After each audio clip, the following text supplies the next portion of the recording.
Innal hamdalillah nahmaduhu wa nasta'inuhu wa nastaghfiruh wa na'udzu billahi min sururi anfusina wa sayyiati a'malina. Man yahdihillahu fala mudilla lahu wa may yudlil fala hadiya lahu. Asyhadu an la ilaha illallah wahdahu la syarika lahu wa asyhadu anna Muhammadan abduhu wa rasuluh sallallahu alaihi wa ala alihi wa ashabihi wa man tabi'ahum bi ihsan ila yaumiddin wa salama tasliman katsira. Ya ayyuhalladzina amanu taqullaha haqqa tuqatih wa la tamutunna illa wa antum muslimun. Ya ayyuhan nasu taqu rabbakumul ladzi khalaqakum min nafsin wahidah wa khalaqa minha zawjaha wa batha minhuma rijalan katsiran wa nisaa'a wattaqullaha alladzi tasaaluna bihi wal arham innallaha kana 'alaikum raqiba. Ya ayyuhalladzina amanu taqullaha wa qulu qawlan sadida yuslih lakum a'malakum wa yaghfir lakum dzunubakum wa may yuti'illaha wa rasulahu faqad faza fawzan 'azima. Amma ba'd, fa inna asdaqal hadits kitabullah wa khairal hadi Muhammadin sallallahu alaihi wasallam wa sharral umuri muhdatsatuha fa inna kulla muhdatsatin bid'ah wa kulla bid'atin dhalalah wa kulla dhalalatin finnar. Ayo ikhwah, sidang Jumat yang dirahmati oleh Allah Subhanahu wa taala. Hendaknya kita senantiasa bersyukur dan terus bersyukur kepada Allah Subhanahu wa taala atas nikmat yang telah diberikan oleh Allah Subhanahu wa taala. Allah mengatakan wa qalilun min ibadi syakura. Sungguh sedikit sekali dari hamba-hambaku mereka bersyukur kepada Allah Subhanahu wa taala. Dan Nabi sallallahu mengatakan ni'matani maqbulun fihi ma katsiran minan nas as-sihhatu wal faragh. Ada dua nikmat yang banyak ditinggalkan oleh manusia, yaitu nikmat kesehatan dan waktu luang. Dan alhamdulillah kita diberi kesehatan oleh Allah Subhanahu wa taala. Kita bisa melaksanakan yaitu ketaatan kepada Allah Subhanahu wa taala. Kemudian tidak lupa pula salawat berserta salam atas junjungan Nabi besar kita yaitu Nabi Muhammad sallallahu alaihi wasallam, kepada keluarganya, para sahabatnya, dan orang-orang senantiasa berpegang teguh di atas sunnah Nabi sallallahu alaihi wasallam. Sidang Jumat yang dirahmati oleh Allah Subhanahu wa taala. Khatib mengingatkan kepada seluruh jamaah sekalian, hendaknya kita senantiasa bertakwa dan sebenar-benarnya takwa kepada Allah Subhanahu wa taala. Karena Allah mengatakan ya ayyuhalladzina amanu taqullaha haqqa tuqatih wa la tamutunna illa wa antum muslimun. Hai orang-orang beriman, bertakwalah kepada Allah dengan sebenar-benarnya takwa dan jangan sekali kita mati melainkan dalam keadaan muslim. Karena tujuan masuk surga adalah syarat yang paling mutlak ada seorang muslim, seorang mukmin. Jika seorang bukan muslim maka dia tidak akan bisa memasuk surga. Maka alhamdulillah kita dilahirkan dalam keadaan Islam. Ini sebuah kenikmatan yang sangat besar. Sidang Jumat yang dirahmati oleh Allah Subhanahu wa taala. Pada kesempatan hari ini khatib akan menyampaikan sebuah tema yaitu berupa nasihat, yaitu jauhilah dari sifat hasad. Jauhilah dari sifat hasad. Sidang Jumat yang dirahmati oleh Allah Subhanahu wa taala. Jauhilah dari sifat hasad dan waspadailah sifat tersebut, karena sifat hasad adalah sifat yang pertama kali dosa yang ada di muka bumi ini. Dan hasad adalah perkara yang terjadi pembunuh di muka bumi ini, sebagaimana yang dilakukan oleh anak Nabi Adam. Maka jauhilah dari perkara hasad, karena hasad tersebut adalah perbuatan yang tercela, sifat yang tercela. Dia tidak akan senang melihat orang lain bahagia. Hasad, dia selalu mencari kekurangan orang lain. Dia selalu hasad di dalam diri dia. Dia tidak senang melihat orang lain bahagia, mendapatkan sesuatu, mendapatkan kenikmatan. Inilah sifat hasad. Berapa banyak orang zaman sekarang banyak terkena penyakit hasad. Maka waspadai penyakit hasad, karena penyakit tersebut adalah penyakit yang tercela. Ada yang bertanya kepada Syekhul Islam, berkata Syekhul Islam Ibnu Taimiyah, kata beliau, Sesungguhnya hasad adalah di antara penyakit dari penyakit hati. Hasad adalah di antara penyakit dari penyakit hati. Kemudian inilah penyakit kaum semua manusia. Tidak ada yang terlepas dari penyakit tersebut. Semua orang akan terkena penyakit hasad, kecuali hanya sedikit orang-orang dirahmati oleh Allah Subhanahu wa taala. Ada yang bertanya kepada Imam Hasan Al-Basri, "Wahai Imam, apakah orang mukmin juga terkena penyakit hasad?" Kata beliau, banyak orang mengatakan apakah seorang mukmin juga terkena penyakit hasad? Beliau cukup menjawab dengan sangat singkat. Kata beliau, tidaklah engkau mendengar membaca sebuah sejarah, tidaklah engkau pernah melihat terjadi Nabi Yusuf dengan saudara-saudaranya. Maka beliau cukup mengatakan tidaklah Nabi Yusuf dibinasakan, dizolimi oleh saudara-saudaranya. Maka demikian penyakit hasad akan sampai kepada orang mukmin juga. Maka berhati-hati dari penyakit hasad. Dan penyakit hasad ini adalah penyakit perkara yang sangat tercela, maka harus kita jauhi. Yang pertama, penyakit hasad adalah pewaris para iblis. Pewaris para iblis. Lihat, hasad adalah warisan para iblis. Maka hendaknya kita jauhi perkara tersebut. Sebagaimana Allah Subhanahu wa taala mengatakan dalam suratul Baqarah, kata Allah Subhanahu wa taala, "Wa idz qulna lil malaikati isjudu li Adam fasajadu illa iblis." Kata Allah, ketika kami perintahkan kalian untuk sujud kepada Adam, maka semua para malaikat semuanya sujud, illa iblis, kata Allah, kecuali iblis. Dia tidak mau sujud disebabkan hasadnya. Dia mengatakan seolah dia lebih baik, dia lebih hebat daripada Adam. Kenapa saya harus sujud kepada Adam? Lihat demikian. Berapa banyak manusia tatkala kita sudah lama duluan, kemudian datang pendatang baru, lalu kita mau mulai ketika yang baru itu diangkat, kemudian kita resah. Inilah timbul jadi perkara hasad. Begitulah iblis. Ketika itu iblis tatkala Allah Subhanahu wa taala mengatakan, "Sujudlah kalian kepada Adam." Padahal iblis ketika itu bagian dari para malaikat. Lalu dia enggan, aba wastakbara wa kana minal kafirin. Maka Allah jadikan iblis termasuk orang kafir, kata Allah Subhanahu wa taala. Lihat, karena dia sombong, karena dia enggan, karena dia hasad, maka dia membuat tipu daya, dia buat makar, dan dia dendam kepada Adam. Kemudian kenapa dia sampai hasad kepada Adam? Dia mengatakan, "Ana khairu minhu." Wahai Allah, aku lebih baik daripada dia. Khalaqtani minan nar. Tidaklah kau ciptakan aku dari api, wahai Allah. Dia pula mengajarkan Allah. Lihat para malaikat, mereka tidak pernah membangkang, mereka hanya mengatakan sami'na wa ta'na. Kami dengar dan kami patuh. Mereka tidak lagi bermain logika ketika Allah berbicara. Ketika Allah berfirman, maka mereka taat. Mereka tidak mau membangkang, tidak main logika mereka. Lihat iblis bermain logika. Inilah manusia. Seandainya manusia tatkala berhadapan dengan kalamullah, sunnah Nabi SAW, mereka main akal, maka mereka tidak ubah sebagaimana iblis yang disebutkan oleh Allah Subhanahu wa taala. Dia mengatakan, "Ana khairu minhu, khalaqtani minan nar." Dia pula mengajarkan Allah, "Wahai Allah, aku lebih baik daripada Adam, dan engkau ciptakan aku dari api. Wa khalaqtahu min tin." Kau ciptakan dia dari tanah. Lihat dia mengatakan seolah-olah tanah itu tempat yang hina, tapi Allah murka kepada iblis, lalu dia dilemparkan dari surga.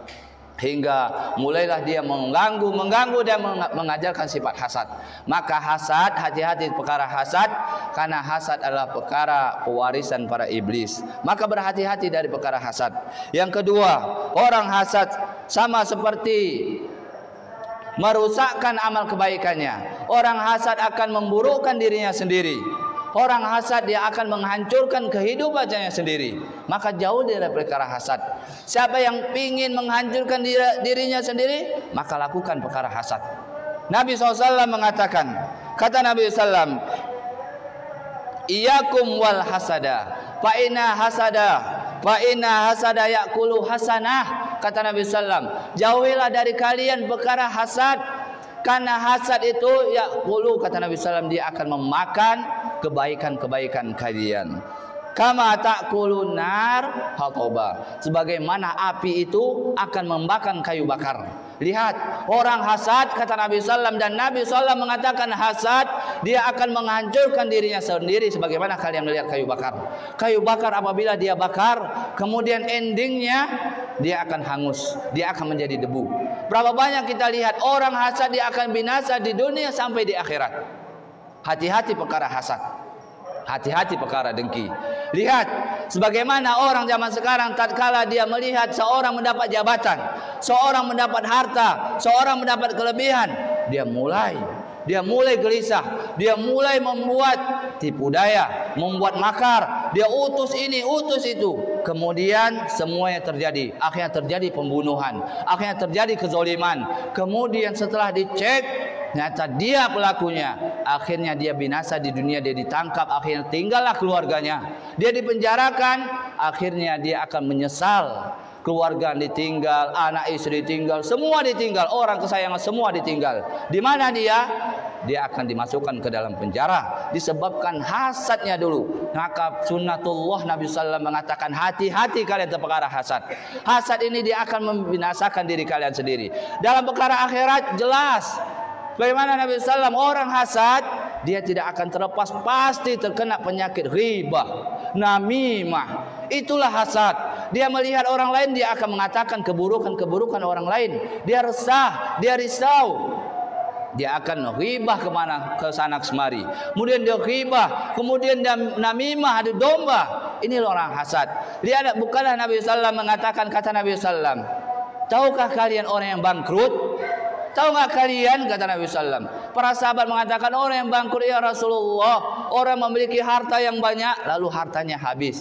Kata Nabi sallallahu, bukan demikian. Orang yang bangkrut, kata Nabi sallallahu, nanti di hari kiamat ada nama tempat namanya kontoroh, tempat berkumpulnya manusia, satu persatu akan disidang, satu persatu akan dikisos. Kemudian kata Nabi sallallahu, orang yang bangkrut tatkala di dunia dia membawa amal soleh, kebaikan, sedekah, puasa, zakat, dan sholat. Dia melakukan kebaikan-kebaikan. Tatkala dia menzolimi orang lain, tadi ghibah, namimah, orang hasad, dia akan terkena penyakit ini. Kata Nabi sallam, pahalanya kemudian diserahkan kepada orang dizolimi. Maka di akhirat, maka dia habis pahalanya. Kemudian dia dilemparkan ke dalam api neraka. Ini yang bangkrut, kata Nabi sallam, bukan harta dunia. Salah satunya orang adalah penyakit hasad. Yang ketiga, hasad bertentangan dengan keimanan. Hasad adalah perkara bertentangan dengan keimanan. Sebagaimana Nabi sallallahu mengatakan, la yu'minu ahadukum hatta yuhibbu li akhihi ma yuhibbu li nafsihi. Nabi sallallahu mengatakan, tidak beriman di antara kalian sampai kalian mencintai saudara kalian sebagaimana kalian mencintai diri kalian. Kalian mencintai diri kalian tatkala kalian mendapat mobil. Kalian mencintai diri kalian tatkala kalian mendapat rumah, mendapatkan kebaikan, kalian sayang, kalian senang. Kemudian berapa banyak orang hasad, dia tidak akan beriman. Dia melihat orang lain punya rumah, orang lain mendapat kendaraan, dia risau. Dia mengatakan ini dapat dari sana, ini dapat dari sana, ini dapat dari sana. Dia risau, dia membuat makar. Sehingga orang lagi menjadi tidak tenang. Itulah orang hasad. Lihat Nabi SAW mengatakan, tidak beriman kalian. Kalian mencintai saudara kalian sampai kalian mencintai diri kalian. Cintai. Sebagaimana dia dulu. Kita ketahui dia ini bertahun-tahun tinggal di Batam, tinggal dimanapun, bertahun-tahun hanya ngontrak, hanya ini. Kemudian dia mendapat kebaikan, dia bisa membeli rumah. Orang hasad tidak tenang. Kok bisa dia dapat demikian? Harusnya ini, harusnya itu. Maka inilah hasad. Nabi SAW mengatakan, la yu'minun, kalian tidak beriman, kata Nabi SAW, sampai kalian mencintai saudara kalian sebagaimana kalian mencintai diri kalian. Tatkala kalian mendapat kebaikan, kalian senang diri kalian. Begitu juga kalian melihat dari saudara kalian. Maka perhatikan perkara hasad. Yang keempat, orang hasad adalah ingkar terhadap takdir. Imanu bil qadari bi khairi wa syarri. Orang hasad dia tidak akan beriman terhadap takdir Allah. Tidaklah Allah mengatakan, tidak Nabi SAW mengatakan 50.000 tahun sebelum kami ciptakan langit dan bumi. Kata Nabi SAW, Allah ciptakan kolam, Allah ciptakan pena.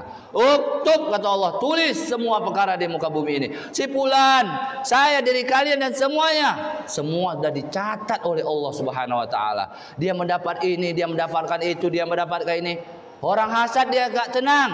Orang lain mendapatkan ini dia risau, dia resah, dia tidak tenang. Tapi orang beriman kepada Allah tatkala melihat saudara yang mendapat demikian, amantu billah, saya beriman kepada Allah, semua sudah takdir Allah, mustahil dia ada di sini kecuali semua sudah dicatat oleh Allah Subhanahu wa taala. Lihat, Imam Syafi'i rahimahullah mengajarkan kepada kita bagaimana kita beriman terhadap takdir. Kata beliau, seandainya sebuah kapal membawa suatu barang dan milik kepada seseorang sudah dicatat oleh Allah, kemudian jatuh di lautan yang sangat jauh, kemudian tenggelam di dasar lautan. Lihat, kata Imam Syafi'i, kalau sudah takdir Allah dan tercatat si fulan pemiliknya, akan sampai kepada pemiliknya. Nggak tahu dari mana dia akan sampai. Lihat, orang hasad dia tidak akan beriman kepada takdir Allah. Akan tapi orang beriman terhadap takdir Allah, dia akan tenang, dia akan menjaga hatinya, selalu introspeksi hatinya, jangan sampai hatinya merasa sakit, jangan sampai hatinya terkena penyakit hasad. Kata Syekhul Islam, hasad adalah salah satu dari penyakit, yaitu penyakit hati. Yang keempat, orang hasad adalah lemah iman terhadap rezeki yang telah diberikan oleh Allah Subhanahu wa taala. Betul, orang hasad tatkala seorang mendapat rezeki, mendapat lebih, dia akan risau. Orang hasad tatkala orang lain dapat lebih daripada dia risau, dia tidak tenang. Dia mulai kalau bisa kebaikan itu dia miliki. Dia tidak tenang saudara yang mendapatkan. Dia berusaha untuk kebaikan rezeki itu semuanya harus milik dia. Apalagi sama saudara, apalagi sama kaum muslimin. Berapa banyak orang hasad, dia tidak tenang terhadap rezeki. Bukankah Allah Subhanahu wa taala mengatakan dalam surah Hud, kata Allah Subhanahu wa taala, "Wa ma min dabbatin fil ardi illa 'alallahi rizquha." Kata Allah, tidaklah semua makhluk yang ada di muka bumi ini, semua pasti sudah ditentukan rezekinya masing-masing. Pasti rezekinya masing-masing. Tak mungkin rezeki itu akan berpindah kepada orang lain. Mustahil. Allah sendiri mengatakan, wa ma min dabbatin fil ardi illa 'alallahi rizquha. Tidak ada satupun makhluk yang melata di muka bumi ini, pasti masing-masing rezeki sudah diberikan oleh Allah Subhanahu wa taala. Orang hasad dia tidak akan tenang. Dia melihat orang, berapa banyak kita melihat orang-orang pasar, tatkala tokonya, kedainya, dia berjualan, dia berdagang. Tatkala sepi, kenapa orang lain ramai, orang lain penuh? Mungkin dia mencari kenapa ini, kenapa itu. Kemudian dia mulai membuat hasad sana, hasad sini, membuat makar sehingga supaya dagangan lain lari kepada dia. Berapa banyak kita lihat para pedagang demikian? Lihat, itu disebabkan hasad, disebabkan tidak beriman terhadap rezeki Allah. Dia tidak pernah introspeksi dirinya, tidak pernah melihat bagaimana penjualannya, kenapa tidak laris, kenapa ini, kenapa itu. Lihat, berapa banyak kita mendengar orang hasad itu tatkala sebuah perdagangan yang mulai sepi, orang lain mulai ramai, dia mengatakan itu menggunakan dukun, itu menggunakan sihir, sehingga dia menggunakan sihir kepada orang lain. Lihat demikian. Maka berhati-hati terhadap sifat hasad. Orang apabila beriman kepada Allah, dia akan tenang. Ketika tidak laku, dia akan tenang. Dia yakin semua rezeki sudah ditentukan oleh Allah Subhanahu wa taala. Mustahil itu akan terjadi, pasti sudah ditetapkan oleh Allah Subhanahu wa taala. Aqulu qouli hadza wa astaghfirullah li wa lakum wa li sairil muslimina innahu huwas samiun alim.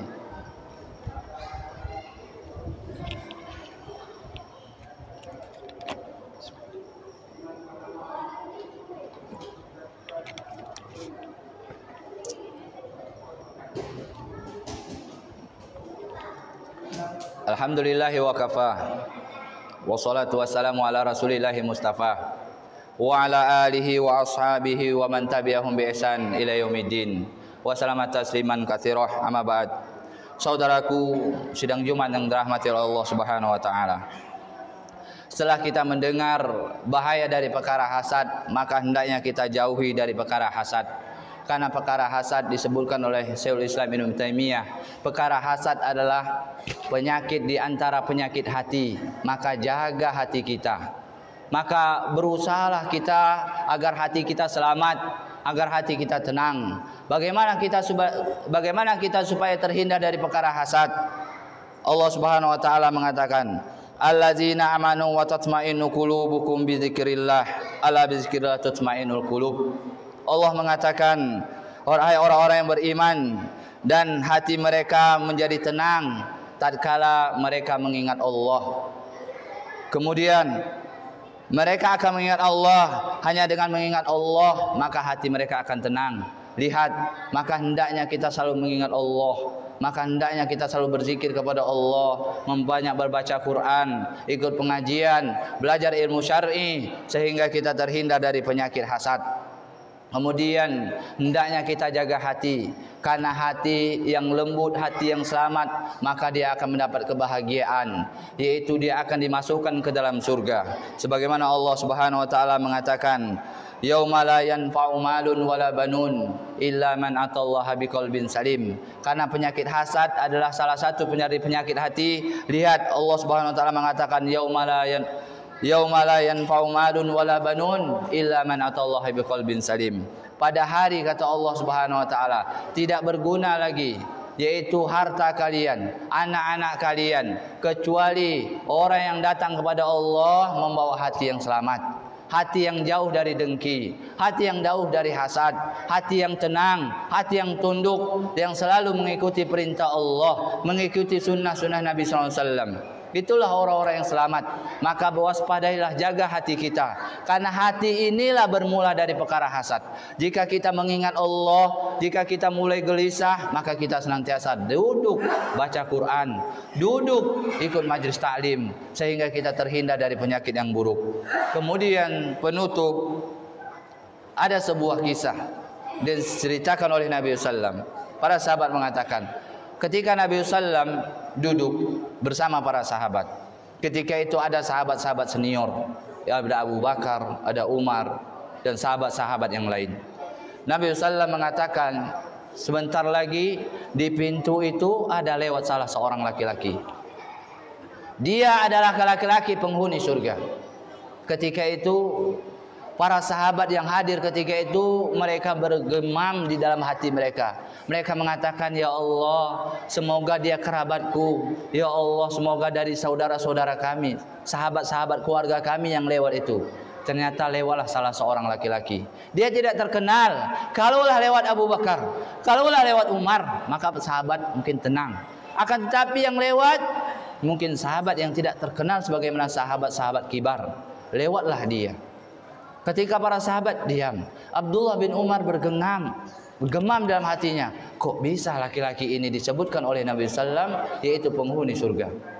Ketika itu besoknya hari, Nabi SAW duduk-duduk bersama para sahabat. Nabi SAW mengatakan, sebentar lagi dari pintu itu lewat seorang laki-laki. Dialah penghuni surga.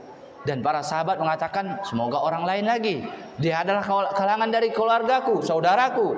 Ternyata lewat laki-laki yang sama, orang yang tidak terkenal, sahabat biasa-biasa saja. Kemudian keesokan harinya Nabi SAW mengatakan, besok dan sebentar lagi ada lewat salah seorang laki-laki. Dari pintu itu dialah penghuni surga. Kemudian lewat laki-laki yang sama.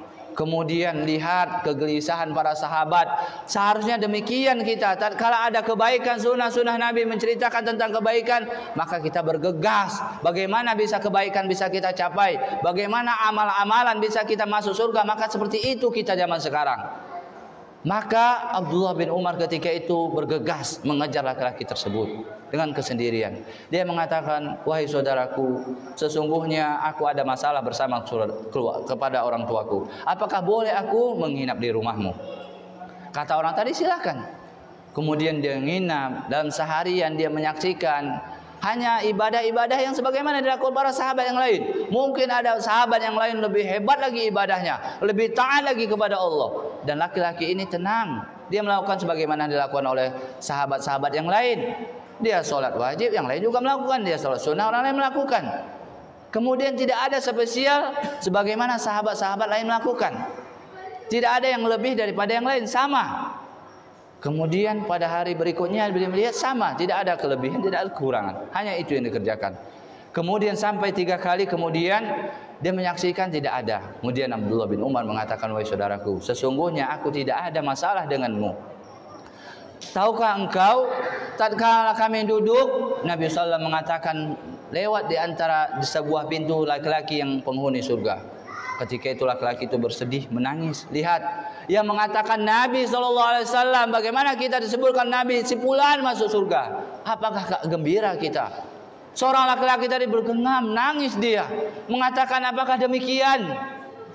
Kata Abdullah bin Umar, apa amalan engkau sehingga engkau diponis Nabi SAW untuk masuk surga? Engkau diponis Nabi SAW sampai 3 kali, engkau yang lewat, ternyata engkau masuk surga. Amalan apa yang engkau lakukan, wahai saudaraku?